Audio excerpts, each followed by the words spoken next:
গোপালগঞ্জ কোনো ব্যক্তি বা দলের সম্পত্তি নয়। গোপালগঞ্জ বাংলাদেশের বলে মন্তব্য করেছেন জাতীয় নাগরিক পার্টি এনসিপির উত্তরাঞ্চলের মুখ্য সংগঠক সার্জিস আলম।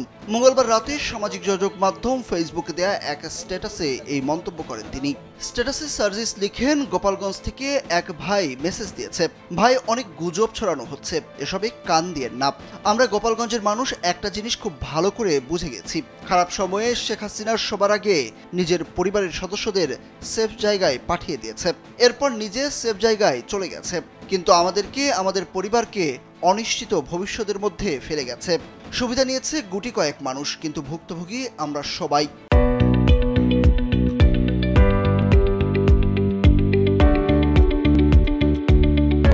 তিনি বলেন যে আমাদের কথা চিন্তা করেননি, তার কথা আমাদের চিন্তা করার সময় নেই।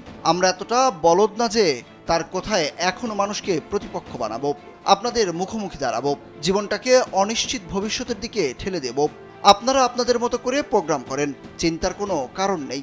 স্ট্যাটাসের শেষে সার্জিস লিখেন, গোপালগঞ্জের পদযাত্রায় আমাদের কমিটমেন্ট, আমরা সেই বাংলাদেশ গড়তে চাই যে বাংলাদেশে গোপালগঞ্জের মানুষের অধিকার নিশ্চিত হবে, জেলার নাম দেওয়ার বৈষম্য হবে না।